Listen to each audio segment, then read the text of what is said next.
खूंखार राजा और चालाक रानी की कहानी। बहुत समय पहले की बात है। अश्वगढ़ नामक राज्य में एक खतरनाक राजा विराटसेन राज करता था। उसकी तलवार से निकली चिंगारी भी दुश्मनों को जला देती थी। वह इतना निर्दयी था कि जरा सी अवहेलना करने वाले को भी मौत की सजा दे देता।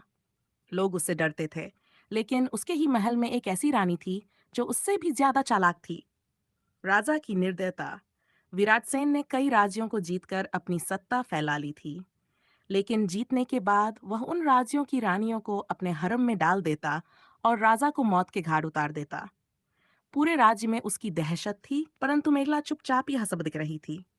रानी की योजना। रानी मेघला खूबसूरत होने के साथ साथ बुद्धिमान भी थी। वह जानती थी कि विराटसेन को सिर्फ युद्ध और सत्ता की भूख थी।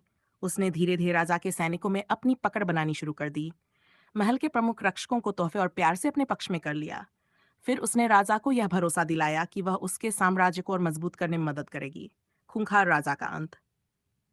एक दिन मेघला ने राजा से कहा कि अगर उसे हमेशा के लिए अमर बनना तो उसे रक्त सिंधु अनुष्ठान करना होगा, जिसमें 100 वीर योद्धाओं का बलिदान देना पड़ता है। राजा तैयार हो गया और उसने अपने सबसे विश्वास पात्र सैनिकों को अनुष्ठान की तैयारी करने का आदेश दिया।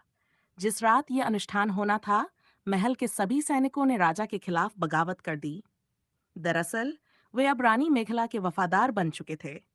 जब विराटसेन ने अपनी तलवार उठाई, तब तक बहुत देर हो चुकी थी। उसकी अपनी ही सेना ने उसे खत्म कर दिया। रानी मेखला बनी साम्राज्ञी। राजा के मरते ही रानी मेखला ने सत्ता संभाली और उसने राज्य में आतंक की जगह शांति स्थापित की। उसने युद्ध बंद कर दिए और अपने राज्य को समृद्ध बनाया। लोग उसे एक वीर और चतुर रानी के रूप में याद करने लगे।